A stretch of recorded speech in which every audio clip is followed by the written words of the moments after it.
Welcome to success educate lab. Deer all government job aspirants, আজকে এই ভিডিওটি খুবই ইম্পর্টেন্ট চ্যাপ্টার, সেটি হচ্ছে গান্ধীজি এবং হিজ মুভমেন্ট, অর্থাৎ গান্ধীজি উত্থান এবং তার আন্দোলন। এখান থেকে আমি টপ 50 কোশ্চেন, যেগুলোর প্রতিটি কোশ্চেনের অ্যান্সার মানে অ্যানালাইসিস সব কিছু তোমাদের সঙ্গে তুলে ধরেছি। ঠিক আছে, তোমরা ফার্স্ট ক্লাস পর্যন্ত দেখো, আর এখান থেকে তোমরা পরীক্ষা, বিভিন্ন পরীক্ষা যেমন upcoming clerkship, food SI, miscellaneous, WBCS সহ সব কিছু পরীক্ষা তোমাদের উপকার হবে, আর সুন্দর অ্যানালাইসিস সহ তোমাদের প্রেজেন্ট করা হয়েছে। দেখো, ফার্স্ট কোশ্চেন হচ্ছে Kheda Satyagraha was started in which year, অর্থাৎ খেদা সত্যাগ্রহ কোন বছর শুরু হয়েছিল। তো এখানে অপশান হয়ে যাবে অপশান সি, 1918 সালে এটা হয়েছিল।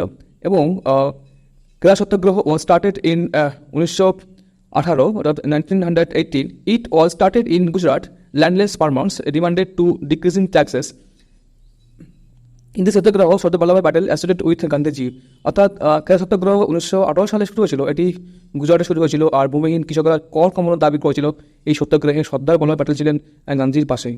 তো very important. Next question, from which place Delhi British governments arrested Bahadur Shah Zafar and his son, অর্থাৎ কোন জায়গা থেকে ব্রিটিশ সরকার বাহাদুর শাহ জাফরকে গ্রেপ্তার করেছিল, তার পুত্রকে। তো এখানে অ্যান্সার হয়ে যাবে option A, tomb of Humayun. Option হয়ে যাবে এ। তো during the siege of Delhi, when the victory of British became certain, Jafar took refuge at Humayun Tomb in an area that was then at the outskirts of the Delhi. Company forces led by Major William Horson surrounded the tomb of Jafar, was captured on 20 September 1857.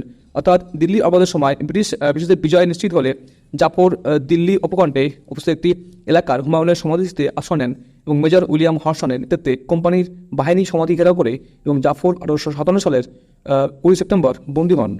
পরে question number 3, who gave the concept of poverty line before independence. তো এটি very important question. তো এটি answer হয়ে যাবে option C, আদাবাইনোলজি। In pre-independent India, Adavanology was the first to discuss the concept of poverty line.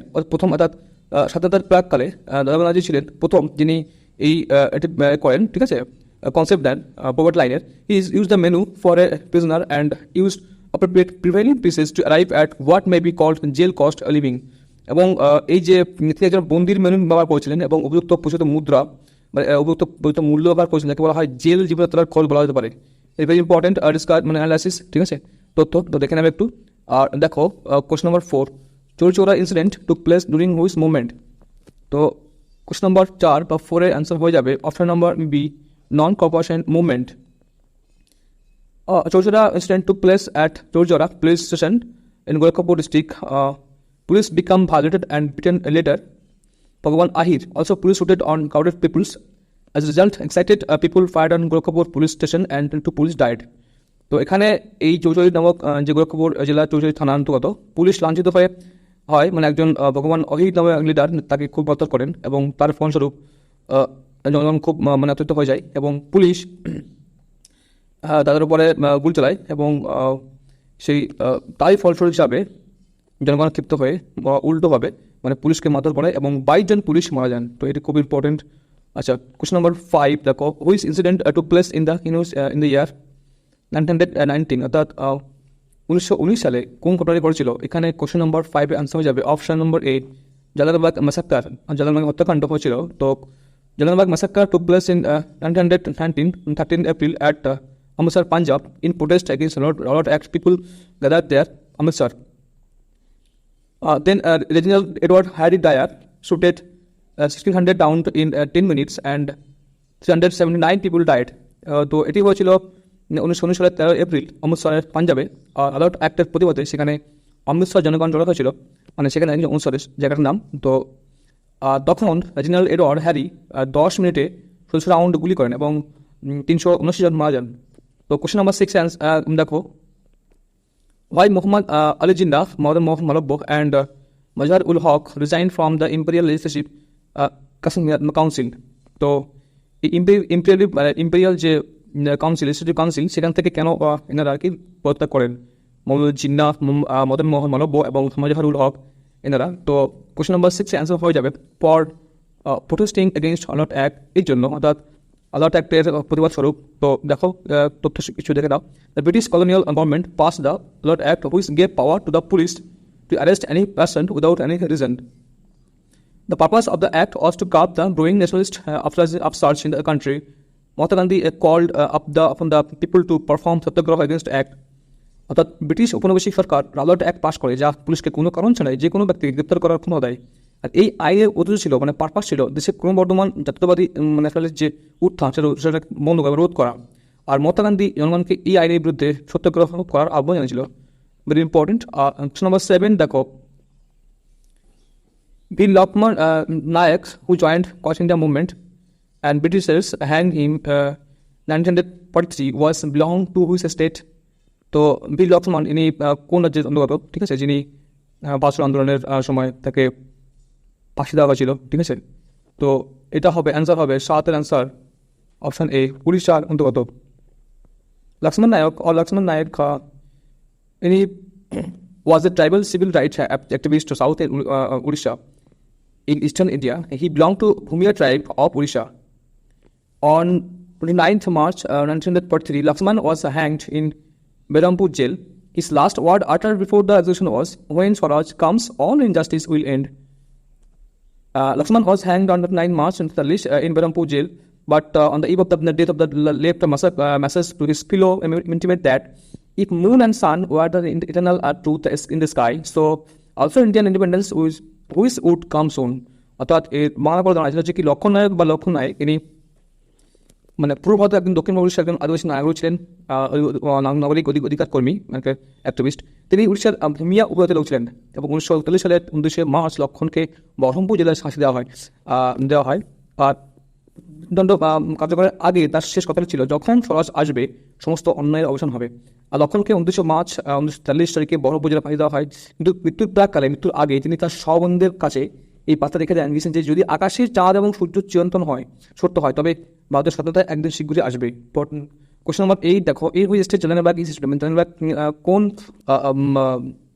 কোথায় অবস্থিত বা কোন রাজ্যে? তো কোশ্চেন নাম্বার 8 এর অ্যান্সার হয়ে যাবে অপশন ডি, পাঞ্জাবে এই জালানবাগ অবস্থিত। Rameshwar in Punjab to place, এটা করেছিল রবীন্দ্রনাথ ঠাকুর, এটার নাইট টাইটেল, ঠিক আছে, in protest against Jallianwala Bagh massacre. অর্থাৎ রবীন্দ্রনাথ ঠাকুর এই ম্যাসাকারের প্রতিবাদ তিনি কি করেছিলেন, নাইট উড ত্যাগ করেছিলেন। তো ভেরি ইম্পর্টেন্ট একটা। হু ইস্টাবলিশড, কোশ্চেন নাম্বার 9, হু ইস্টাবলিশড খুদাই খিদমতগর, অর্থাৎ খুদাই খিদমতগর কে প্রতিষ্ঠা করেছিলেন? কোশ্চেন নাম্বার 9 এর সঠিক আনসার হিসাবে অপশন ডি, খান আব্দুল গফফার খান ইনি প্রতিষ্ঠা করেছিলেন। আর Khan Abdul Ghaffar Khan, after attending a meeting of the National Congress in 1929, established Khudai Khidmatgar and called for the Red Kurti movement among the Pashtuns. অর্থাৎ খান আব্দুল গফফার খান 1929 সালে ভারতীয় জাতীয় কংগ্রেসের একটি সভায় যোগদানের পর খুদাই খিদমতগর প্রতিষ্ঠা করেন এবং পশতুনদের মধ্যে লাল কুর্তি আন্দোলনের আহ্বান জানান। Question number 10, to solve the problem between the owner and the labour of A industry at Ahmedabad, Gandhiji arranged satyagraha in which year? অর্থাৎ কারখানা মালিক এবং শ্রমিকদের যে সমস্যা, সেটা কিন্তু সমস্যা সমাধান করতে গান্ধীজি সত্যাগ্রহ শুরু করেছিলেন কোন সালে? তো কোশ্চেন নম্বর 10 সঠিক আনসার হয়ে যাবে অপশান ডি, 1918। তো with the leadership of Anasuya Behen, Gandhiji started Satyagraha at Ahmedabad, demanding increase in salary for laborers in 1918, 22 March to 6 June. অর্থাৎ আনসুয়া বেহেনের নেতৃত্বে গান্ধীজি 1918 সালের 22 মার্চ থেকে 6 জুন শ্রমিকদের বেতন বৃদ্ধির দাবিতে আহমেদাবাদে সত্যাগ্রহ শুরু করেছিলেন। কোশ্চেন নাম্বার 11, খিলাফত committee was formed in Mumbai in which year? অর্থাৎ কোন বছর খিলাফত আন্দোলন কমিটি গঠন করা হয়েছিল? তো 11 সঠিক আনসার হচ্ছে অপশান ডি, মার্চ 1919 সালে মার্চ মাসে এই খিলাফত কমিটি গঠন করা হয়েছিল। আর খিলাফত committee was formed in Bombay in March 2019। All India খিলাফত কনফারেন্স ওয়াজ, আর অন্য একটি ব্যাপার সেটা হচ্ছে কি খিলাফত অল ইন্ডিয়া খিলাফত কনফারেন্স, যেটা মানে করেছিল 1919 সালে, যেটা হয় সেপ্টেম্বর, এবং মুসলিম লিডার্স বোম্বে অ্যান্ড লখনৌ, ঠিক আছে। তো 1919 সালের মার্চ মাসে বোম্বাইতে এই খিলাফত কমিটি গঠন করা হয়, মুম্বাইতে হয়। আর 1919 সালে সেপ্টেম্বর মাসে বোম্বে এবং লখনৌয়ের যারা মুসলিম লিডার্স ছিলেন, তাদের মধ্যে সর্বভারতীয় খিলাফত সংসদ অনুষ্ঠিত হয়েছিল। তো এগুলো খুবই ভেরি ইম্পর্টেন্ট। তো খিলাফত কমিটি, খিলাফত সম্পাদন কিন্তু সম্পূর্ণ ডিফারেন্ট ম্যাটার, এটা মনে রাখবে। আর what was the main demand, question number 12, of the Kheda Satyagraha বা খেদা, প্রধান দাবি কী ছিল খেদা সত্যাগ্রহে? তো কোয়েশ্চন নম্বর 12-এর সঠিক আনসার যাবে option B, to stop collecting taxes. The main demand of the Kheda peasants was relaxing in paying MP the revenue, and they were unable to pay the revenue because of excessive taxes. An outbreak of the plague had crippled them physically, making them unable to work for the harvest season and missing out on the time window to pay for revenue. অর্থাৎ কি না, খেদা চাষিরা প্রধান দাবি ছিল কি, রাজস্ব যে ট্যাক্সের যে ট্যাক্স সেটা কিন্তু মানে কমিয়ে দেবো বা শিথিল হতে পারা। অত্যধিক করের কারণে তারা রাজস্ব পরিশোধ করতে অক্ষম ছিল এবং প্লেগের প্রাদুর্ভাব তাদের শারীরিকভাবে পঙ্গু করেছিল, অর্থাৎ ইকোনমিকভাবে এবং তাদের ফিজিক্যালি পঙ্গু করেছিল, আর যার ফলে তারা ফসল কাটার মৌসুমে কাজ করতে পারেনি এবং রাজস্ব প্রদানের জন্য সময় পুঞ্জটি হারিয়েছিল। অর্থাৎ তারা ট্যাক্সের যে টাইম পিরিয়ড সেটা কিন্তু তারপরে তারা কিন্তু সেই টাইমটা হারিয়ে গেছিলো বা টাইম পেরিয়ে গেছিলো, তো তার দাবিতে তারা কিন্তু সচেতন হয়েছিল। ঠিক আছে, আচ্ছা। Question 13, in which year the Gandhi Orient Pact was signed? Gandhi Orient Pact কবে স্বাক্ষর ছিল? কোয়েশ্চন নম্বর এ সঠিক, তার সঠিক আনসার হয়ে যাবে অপশান এ, 1913 বা 1931। আর in 1931 between Mahatma Gandhi and Lord Arvind, this pact was signed at Delhi. It was also called as Delhi Pact. তো 1913 সালে 1931 সালে মহাত্মা গান্ধী এবং লর্ড আরউইনের মধ্যে চুক্তি স্বাক্ষরিত হয়, হয়েছিল কোথায় না, দিল্লিতে। আর একে অনেকে বা একে বলা হয় দিল্লি চুক্তি, এর অন্য নাম। ঠিক আছে, দিল্লি চুক্তি। আচ্ছা, question number 14, second round table conference was head in which year? Second round table conference এটি হয়েছিল কত সালে? তো কোয়েশ্চন নম্বর 14-এর সঠিক অ্যান্সার হয়ে যাবে option C, March 1931।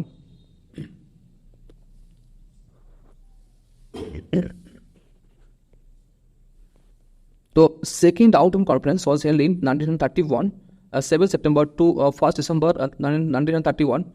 Gandhiji joined first and second outcome conference but not third.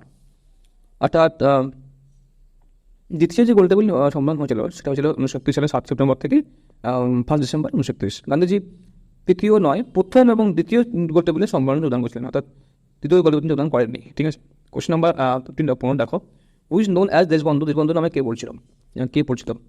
তো সঠিক আনসার যাবে চিত্তরঞ্জন দাস।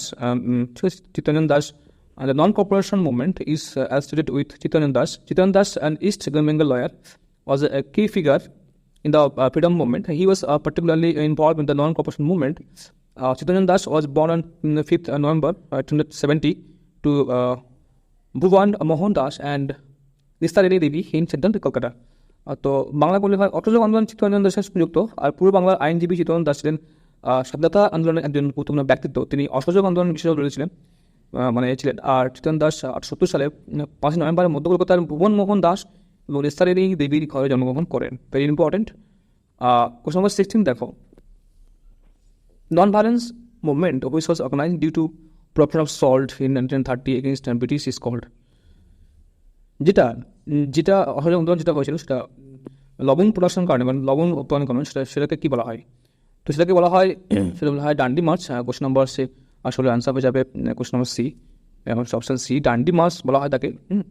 তো salt march also known as the salt Satyagraha অথবা Dandi march and the Dandi Satyagraha, ওদের সবগুলো একই নাম। তো act of non violent civil obedience in colonial India led by the Mahatma Gandhi.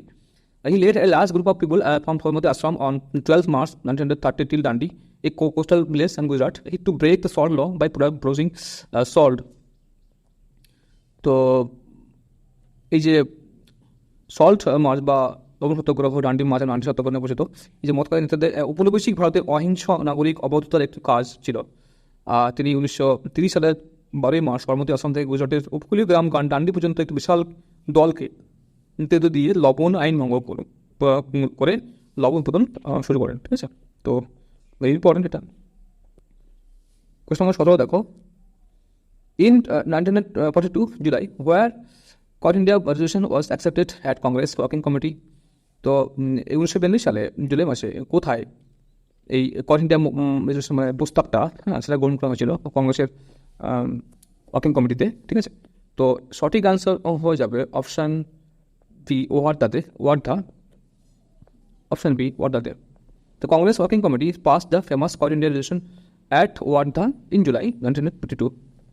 As the world stood on the brink of the Second World War, the Congress Working Committee met at Wardha in 1939 to decide the course of the freedom movement in such tumultuous times. অর্থাৎ Congress working committee 1942 সালে জুলাই মাসে ওয়ার্ধার বিখ্যাত বছরের প্রস্তাব গ্রহণ করে। তো বিশ্ব যখন দ্বিতীয় বিশ্বযুদ্ধ দ্বার প্রান্তে দাঁড়িয়েছিল, তখন কংগ্রেসের ওয়ার্কিং কমিটি 1939 সালে স্বাধীনতা আন্দোলনের গতিপথ নির্ধারণের জন্য ওয়ার্ধায় বৈঠক করে। আচ্ছা, কোশ্চেন নাম্বার 18 দেখো, Harijan Sevak Sangh was established by which personality? অর্থাৎ হরিজন সেবক সংঘ কি প্রশ্ন বলছিলেন? তো কোশ্চেন নাম্বার 8 এর সঠিক আনসার হচ্ছে অপশন বি, মহাত্মা গান্ধী।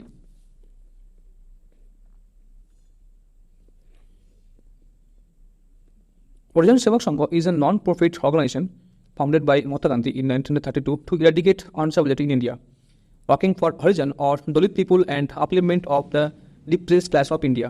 অর্থাৎ হরিজন সেবক সংঘ হলো একটি অলাভজনক বা নন প্রফিট সংস্থা যা 1932 সালে মহাত্মা গান্ধীর দ্বারা ভারতের অস্পৃশ্যতা দূরীকরণ, হরিজন বা দলিত জনগণের জন্য কাজ করা এবং ভারতের হতাশাগ্রস্ত শ্রেণীর উন্নতির জন্য প্রতিষ্ঠা করা হয়েছিল। ঠিক আছে, ভেরি ইম্পর্টেন্ট। কোশ্চেন নাম্বার 19 বা 19, who was the first elected president of the central legislature in 1925? তো এটি ভেরি ইম্পর্টেন্ট। তো 19 নম্বর কোশ্চেন হচ্ছে কে ছিল প্রথম ইলেক্টেড প্রেসিডেন্ট? সভাপতি ছিলেন কেন্দ্রীয় যে রেজিস্ট্রেশন ছিল আইনসভা সেখানকার। তো কোশ্চেন নাম্বার 9 কে সঠিক আনসার হয়ে যাবে অপশন বি, বিটল ভাই প্যাটেল ছিলেন প্রথম প্রেসিডেন্ট কেন্দ্রীয় আইনসভার। তো দেখা যাক, তো central legislative assembly was established in 1921 which consisted of 145 members. So Frederick White and the first president ছিলেন was the first president, while Bittalbhai Patel became the first Indian president of Central Legislature in 1925. Bittalbhai Patel was elected a president, speaker of the Central Legislative Assembly in 1925. তো অর্থাৎ কেন্দ্রীয় আইনসভা 1921 সালে প্রতিষ্ঠিত হয়েছিল, যা 145 সদস্য নিয়ে গঠিত। আর ফ্রেডারিক হোয়াইট প্রথম রাষ্ট্রপতি ছিলেন এবং বিটলভাই প্যাটেল 1925 সালে কেন্দ্রীয় আইনসভার প্রথম ভারতীয় রাষ্ট্রপতি হন। বিটলভাই প্যাটেল 1925 সালে কেন্দ্রীয় আইনসভার সভাপতি নির্বাচিত হয়েছিলেন। 20 নম্বর কোশ্চেন, 20 নম্বর কোশ্চেন দেখো, who organised all Bengal civil disabilities council? কি এই প্রতিষ্ঠা করেছিল, অর্গানাইজ সংগঠিত করেছিল এই যে অল বেঙ্গল সিভিল ডিসএবিলিটিস কাউন্সিলটা? তো 20 সঠিক আনসার যাবে option D, J M Sengupta. J M Sengupta ছিলেন এটা প্রতিষ্ঠা করেছিলেন। আর M Sengupta from the all Bengal civil disabilities council in 1928 to lead the fight against British colonial rule in Bengal. The council played a crucial role in organizing protests, strikes and boycott and mobilizing public support for the Indian independence movement. অর্থাৎ M Sengupta বাংলায় British উপনিবেশিক শাসনের বিরুদ্ধে লড়াই নেতৃত্ব দেওয়ার জন্য 1928 সালে অল বেঙ্গল সিভিল অবদ্ধতা পরিষদ, এই বাংলা বলে হয় অল বেঙ্গল সিভিল ডিসএবিলিটিস, ঠিক আছে, এটা গঠন করেন। আর কাউন্সিল প্রতিবাদ, ধর্মঘট এবং বয়কট সংগঠিত করতে এবং ভারতের স্বাধীনতা আন্দোলনের জন্য জনসমর্থন জোগাড় করার ক্ষেত্রে গুরুত্বপূর্ণ ভূমিকা প্রদান করেছিল। Question number 21, the story of my truth was written by whom? Story of truth কি করেছিল, সম্পাদনা করেছিলেন? 21 সঠিক আনসার হয়ে যাবে option number B, Mahatma Gandhi, Gandhiji. Some books written by Mahatma Gandhi are story of my experiment with truth, life of Mahatma Gandhi, Hind Swaraj, Truth is God, India by Dreams, etc.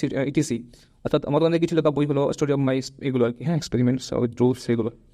আচ্ছা, next question, in salt Satyagraha who encouraged Gandhiji to participate women? Satyagraha, লবণ সত্যাগ্রহে গান্ধীজিকে কে উৎসাহ দিচ্ছিল? হ্যাঁ, women, অর্থাৎ নারীদের বা অংশগ্রহণের জন্য। সঠিক অ্যান্সার 22 ডি, কমলা দেবী চট্টোপাধ্যায়। তো কমলা দেবী persuaded Mahatma Gandhi to allow women participation in salt satyagraha. She was widely regarded as the first woman to be arrested in the Indian freedom movement. অর্থাৎ কমলাদেবী চট্টোপাধ্যায় লবণ সত্যাগ্রহে মহিলাদের অংশগ্রহণের অনুমতি দেওয়ার জন্য মহাত্মা গান্ধীকে রাজি করান। তিনি ভারতীয় স্বাধীনতা আন্দোলনে গ্রেপ্তার হওয়া প্রথম মহিলা হিসাবে বিবেচিত হন। ঠিক আছে, very important. Question number 23, 23 number question, in which year Mahatma Gandhi return from south Africa? তো কত বছরে ফেরেন দক্ষিণ আফ্রিকা থেকে তিনি পেয়েছেন? কোশ্চেন নাম্বার ডি, সঠিক অ্যান্সার যাবে ডি, 1915 সালে তিনি ফেরেন, ঠিক আছে, দক্ষিণ আফ্রিকা থেকে। The Abdullah case that had brought him to South Africa concluded in May 1894, and the Indian community organized a farewell party for Gandhiji as he prepared to return to India. However, a new national government discriminatory proposal led to Gandhi extending his original period of stay in South Africa. Mahatma Gandhi returned from South Africa January 9, 1915, this day in history. অর্থাৎ আবদুল্লাহ মামাটি যেটি তাকে দক্ষিণ Africa নিয়ে এসেছিল তা 1896 সালে শেষ হয়ে যায় এবং ভারতীয় সম্প্রদায় গান্ধীর জন্য একটি বিদায়ী পার্টি বা ফেল পার্টি আয়োজন করেন যখন তিনি ভারতে ফিরে আসার জন্য প্রস্তুত হন। যাই হোক, নতুন ন্যাটাল সরকারের বৈষম্যমূলক প্রস্তাবের ফলে গান্ধী দক্ষিণ আফ্রিকায় তার থাকার মূল সময় টাকা তিনি তার পিরিয়ডটা বেড়ে যায়, ঠিক আছে পাইছিলেন। মহাত্মা গান্ধী দক্ষিণ আফ্রিকা থেকে ফিরে আসেন 1915 সালের 9 জানুয়ারি, এটা ইতিহাসের দিনটি। Question number 24, in which year Mahatma Gandhi first call for all India Satyagraha? কোন সালে মহাত্মা গান্ধী প্রথম ডাক দিয়েছিল, ঠিক আছে, অল ইন্ডিয়া সত্যাগ্রহের জন্য? তো 24 নম্বর সঠিক আনসার হয়ে যাবে অপশন ডি, 1917 সালে। চম্পারণ সত্যাগ্রহ ও 1917 was the first Satyagraha movement led by Gandhi in India and is considered a historically important rebellion in the Indian freedom struggle. It was a farmers' uprising that had took place in the Champaran district of Bihar, India during the British colonial period.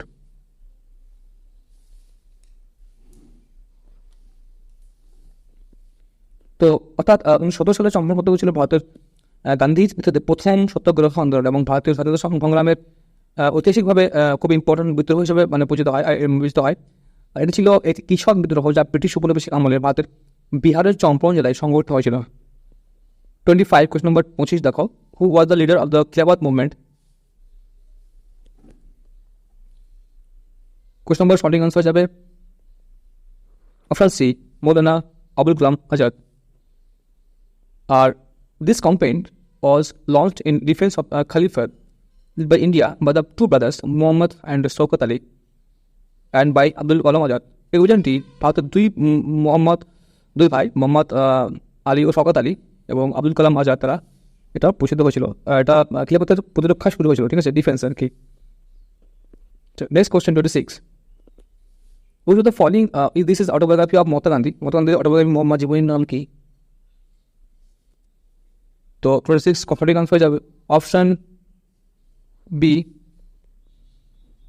the theme of the story of my experience with truth is Gandhi's philosophy of non-violent resistance, emphasizing truth, love and self-sufficient, self-supporting to achieve social and political change.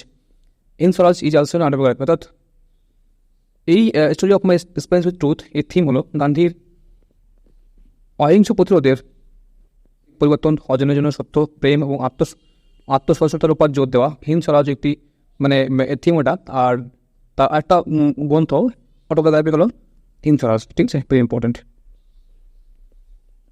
27, Champaran movement was took place in which year? Very important, এটি option number B, answer হবে option B.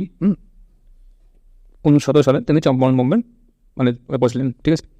R Gandhiji started Champaran Satyagraha with the leadership of Rajkumar Shukla in Bihar Champaran district against the Tinkathia system. অর্থাৎ গান্ধীজি 1917 সালে বিহারের রাজকুমার শুক্লা নেতৃত্বে চম্পারণ তিন কাটিয়া ব্যবস্থার বিরুদ্ধে চম্পারণ সত্যাগ্রহ শুরু করেছিলেন। Continue movement started in which year? Very easy question, 28 সঠিক অ্যান্সার হয়ে যাবে option A, 1942। On 14 July 1942, the Congress Executive Committee accepted the Continental Movement resolution at Wartha. Later, on 18 August in Bombay, meeting of Bharat Congress Committee, the resolution of massive mass movement was accepted by huge vote and Continental Movement started from that day. 1942 সালে 14 জুলাই কংগ্রেসের কার্যনির্বাহী committee ওয়ার্থায় Bharat ছাড়ো আন্দোলনের প্রস্তাব গ্রহণ করেন। আর পরবর্তীকালে 8 August মুম্বাইয়ে ভারত কংগ্রেস কমিটির বৈঠকে বিপুল করে ব্যাপক গণ আন্দোলন চালাবার প্রস্তাব গৃহীত হয় এবং ওই দিন থেকে ভারত ছাড়ো আন্দোলন শুরু হয়। Question number 29, in which year civil disobedience movement was completely ended? তো সঠিক আনসার হয়ে যাবে option B.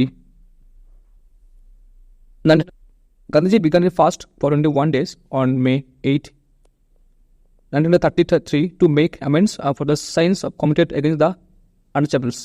He withdrew the mass satyagraha on July 14. 1933, but the movement ceased completely on April 7, 1934. Hence, civil campaign completely ceased in 1934. অর্থাৎ গান্ধীজি অস্পৃশ্যতার বিরুদ্ধে সংগঠিত বাপের সংশোধনের জন্য 1933 সালের 8ই মে 21 দিনের জন্য অনশন শুরু করেছিলেন। তিনি 14 জুলাই 1933 সালের তারিখে গণসত্যাগ্রহ প্রত্যাহার করেন, কিন্তু 7ই এপ্রিলের 1934 সালে আন্দোলনের সম্পূর্ণ বন্ধ হয়ে যায়। তাই 1934 সালে অভিযানটা সম্পূর্ণ বন্ধ হয়ে যায়। 13 first round table conference was held in which ইয়ার? প্রথম যে রাউন্ড টেবিল কনফারেন্সটা কবে হয়েছিল? 30 সঠিক আনসার হিসেবে অপশান সি 1930। প্রথম গোল টেবিল যে দল বৈঠক, এটি কনফারেন্স হবে, এটি 1930 সালের খ্রিস্টাব্দের 12 নম্বর থেকে important. 31 first and the only marcher of the quite India movement during freedom struggle was hanged. তো এই ভারত আন্দোলনের প্রথম শহীদ কে ছিলেন, যাকে ফাঁসি দেওয়া হয়েছিল?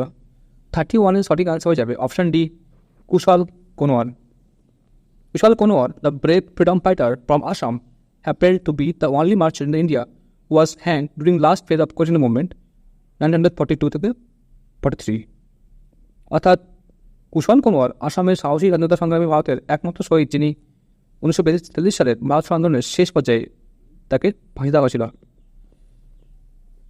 32 in 1931 January, after releasing from jail, where Gandhiji met with Congress leaders for future agenda activities, Gandhi jail থেকে বেরিয়ে কোন জায়গায় ফিউচার প্ল্যানিং জন্য পরবর্তী যে কী প্রস্তাব কোন করা হবে, সেখানে কংগ্রেসের সঙ্গে মিট করেছিল। তো অ্যান্সার হবে, সঠিক অ্যান্সারটি হবে এলাহাবাদে তারা গান্ধীজি কংগ্রেস লিডারের সঙ্গে মিট করেছিল এলাহাবাদে। আর after Mahatma Gandhi releasing from prison, jail থেকে বানার পরে জানুয়ারি মাসে 31 কংগ্রেস লিডার্স মেট আর Allahabad to plan the future course of action. তো এলাহাবাদে ভবিষ্যতের যে কর্মপদ্ধতি প্রোগ্রাম, সেখানে কিন্তু বৈঠক করার জন্য তুমি মিট করেছিল। এটা ভেরি ইম্পর্টেন্ট। তো পরের question 33 who unfold the national flag at tank Maidan in Mumbai during the quite India movement?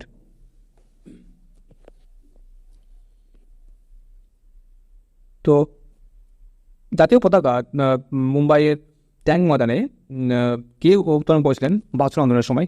Very important. 33 সঠিক আনসার হয়ে যাবে অপশন নম্বর এ, Ona Asaf Ali.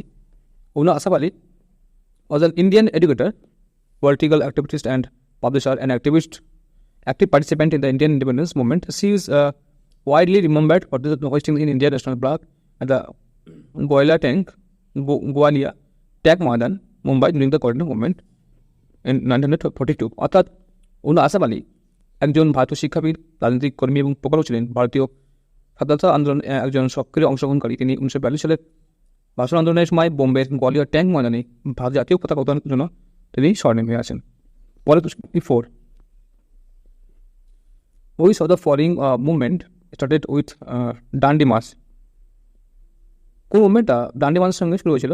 এখানে 35 সঠিক আনসার হয়ে যাবে option C, civil disability movement, আইন আন্দোলন। ঠিক আছে। On 16 February 1930, the Congress Working Committee accepted the same disabled movement proposal and was entrusted with all the responsibilities for running the movement. On April 6, he broke the law by making salt on the beach and started civil disobedience. 1930 সালে 16 ফেব্রুয়ারি Congress working committee আইন আন্দোলন প্রস্তাব গ্রহণ করেন এবং আন্দোলনের পরিচালনার দায়িত্ব অর্পণ করা হয়। 6 এপ্রিল তিনি সমুদ্র তীরে তদন্ত তৈরি করেন, আইন ভাঙলেন আর আইন অমান্য আন্দোলন শুরু করেন। Establish Ahmedabad textile labour association উত্তরাখণ্ডে, উত্তরাখণ্ড পিএসসিতে এটা পড়েছে। তো আহমদাবাদ টেক্সটাইল লেবার অ্যাসোসিয়েশন কি গঠন করলেন? 35 সঠিক আনসার হয়ে যাবে option A, Mahatma Gandhi.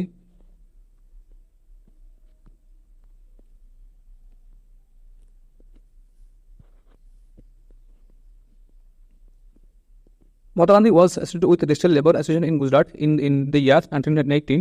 Mahatma Gandhi, along with Anusuya Sarabhai and Sankarlal Bankar, founded the Ahmedabad Textile Labour Association. তো অর্থাৎ মহাত্মা গান্ধী গুজরাটের টেক্সটাইল লেবার অ্যাসোসিয়েশনের সাথে যুক্ত ছিলেন। 1918 সালে মহাত্মা গান্ধী অনুসূয়া সারাভাই এবং শঙ্করলাল ব্যাংকারের সাথে আহমেদাবাদ টেক্সটাইল লেবার অ্যাসোসিয়েশন প্রতিষ্ঠা করেন। 36. Do or die is associated with which movement? তো অপশান সি কর্টিনা মুভমেন্ট বা এই ডু আর ডাই সম্পর্কিত ভাষা আন্দোলনের সঙ্গে। When the Cortina movement obviously started all over India, Lilgaon threw Gandhi along with Nehru, Patel, Kipalani, Abdul Kaur Azad, other personalities into Ahmedabad fort to stop the movement. অর্থাৎ যখন ভাষা আন্দোলন ভাষা শুরু হয় তখন বলার conference lasted from 12 November 1930 to 19 January 1931. প্রথম গণতান্ত্রিক দল আহমদনগর বৈঠক 1930 খ্রিস্টাব্দের 12 নভেম্বর থেকে 1931 খ্রিস্টাব্দের 37 দেখো 19 জানুয়ারি পর্যন্ত এটি চলেছিল। লখনৌ প্যাক্ট কি এটি গ্রুপ নয়, এটা কনফারেন্স। লখনৌ প্যাক্ট কি অপোজ করেছিল, মানে বিরুদ্ধে করেছিল। তো সঠিক আনসার যাবে অপশন ডি শামসুল কোটা। Sorry, Lucknow Pact signed in 1916 December between Congress and Muslim League. President was Ambedkar Charan Mojumdar. তো কংগ্রেস এবং মুসলিম লীগের মধ্যে 1916 সালে ডিসেম্বর লখনৌ সম্পর্ক হয়েছিল এবং এর প্রেসিডেন্ট শপথ ছিলেন কে না অম্বিকা চরণ Majumdar. 38. Who believe that boycotting British educational institutions during the non-cooperation movement is the result of negative impact of Mahatma Gandhi?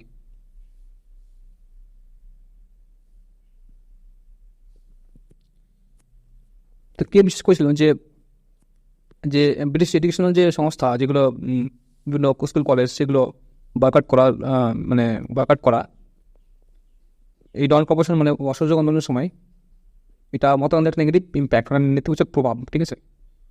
তো এটা 38 সঠিক আনসার হয়ে যাবে বি আর এন টগর, রবীন্দ্রনাথ টগর এটা বিশ্বাস করতেন। পোয়েট রবীন্দ্রনাথ টগর renowned the knighthood on 29 May 1919 in denunciation of the brutality of Jallianwala Bagh massacre.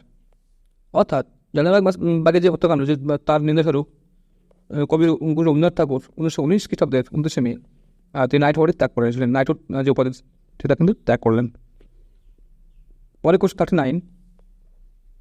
In 122 who was included in no changers?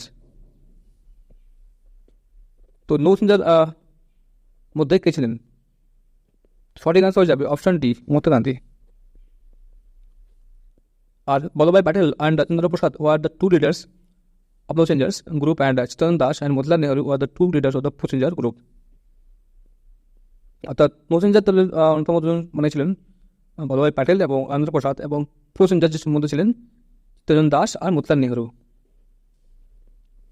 Question number 40. Gandhi did not which the following magazine?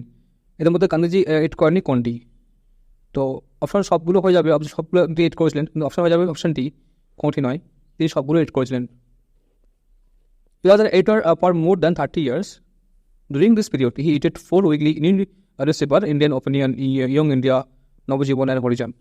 তিনি 30 বছরের বেশি সময় ধরে সম্পাদক ছিলেন। এই সময়কালে এই 4টি সাম্প্রতিক সংবাদপত্র ইন্ডিয়ান ওপিনিয়ন, ইয়ং ইন্ডিয়া, নবজীবন এবং হরিজন সম্পাদনা করেন।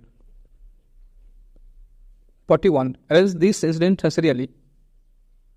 41 এর সঠিক আনসার হয়ে যাবে অপশান বি 2, 1, 3, 4। অর্থাৎ first Champaran, next Ahmedabad, next Satyagraha Sabha আর দি ফার্স্ট জালিয়ানওয়ালাবাগ ম্যাসাকার। এদের সাল দেখে নাও। ওই সব the following movement started strike যেটা করেছিল ডান্ডি মার্চ, 15 মার্চ। চম্পারণ করেছিল 1917 সাল আর সত্যাগ্রহ সভা 1919 ফেব্রুয়ারিতে। জালিয়ানওয়ালাবাগ ম্যাসাকার হয়েছিল 1919 13 এপ্রিল।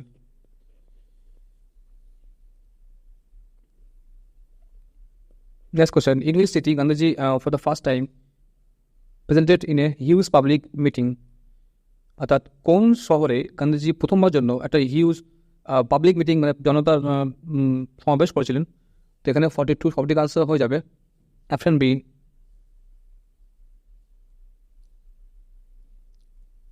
এখানে অপশন হয়ে যাবে বেনারস, অপশন ডি।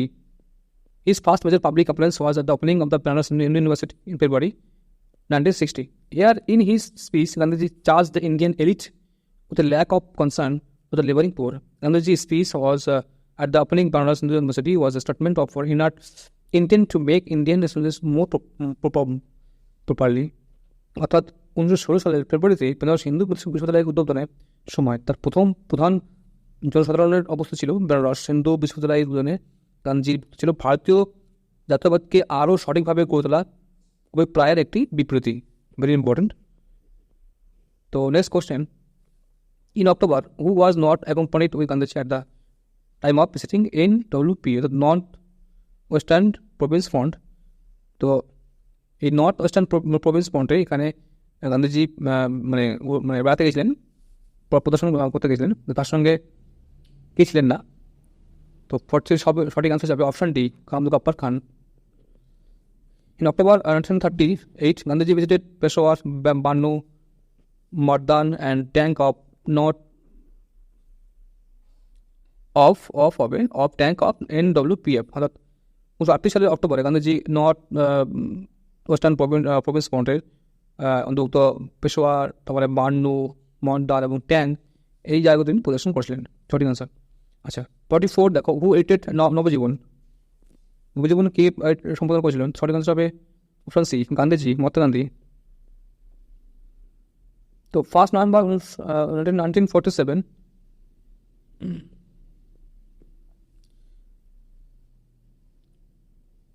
মানে নবজীবন মানে পার্টি এটা মানে শুরু হয়েছিল, আর এটার ভাষা হলো হিন্দি ল্যাঙ্গুয়েজ, আর এর যে হেডকোয়ার্টার ছিল সেটা নিউ দিল্লি। ঠিক আছে, very important. Who ridiculed Gandhiji as a rebel beggar, বা রাজদ্রোহী যে ফকির, সেটা কে রিডিকিউল করেছিল? এটা হচ্ছে মানে করেছিল অপশান এ, চার্চিল। তো অনুষ্ঠান চার্চিল এটা কিন্তু উপহাস মক করেছিল, ঠিক আছে, গান্ধীজিকে।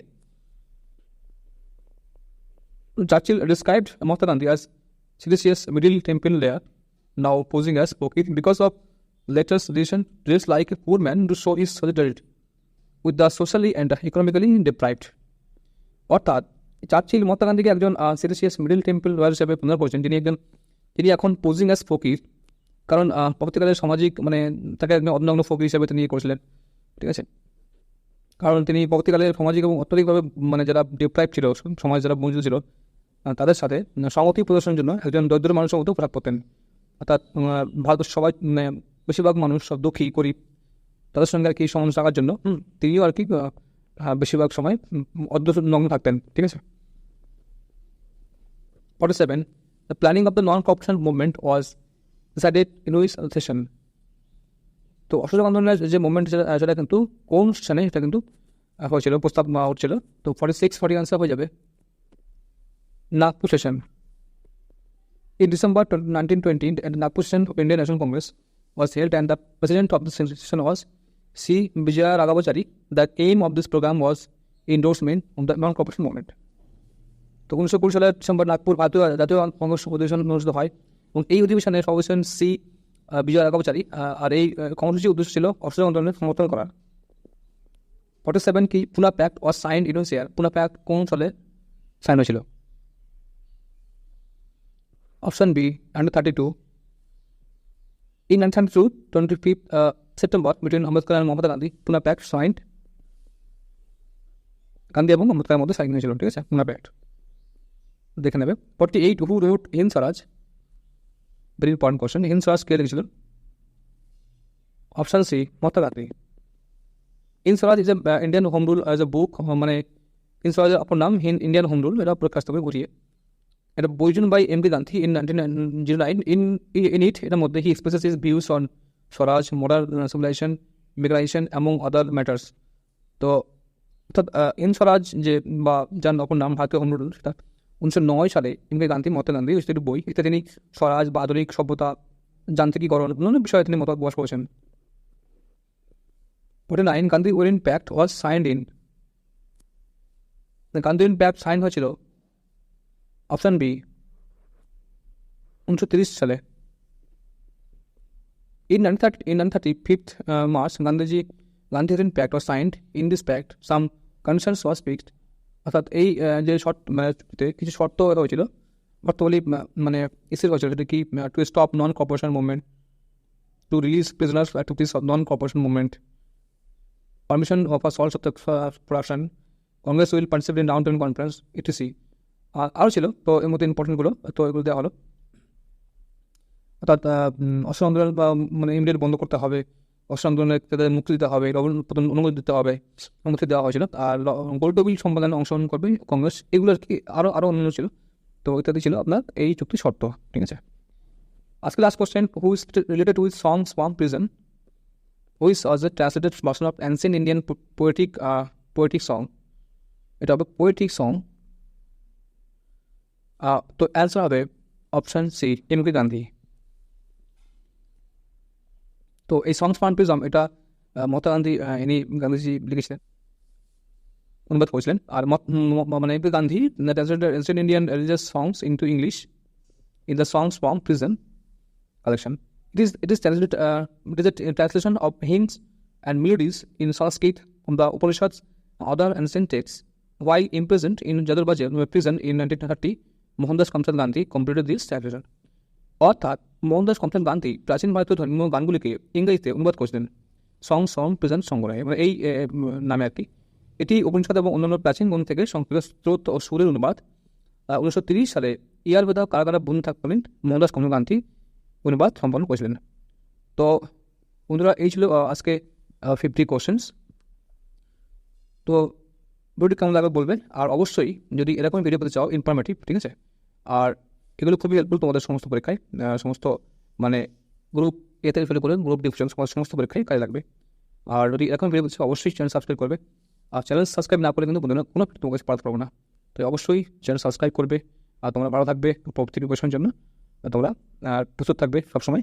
আর দেখা হবে কোনো পরের ভিডিওতে। Thank you for watching.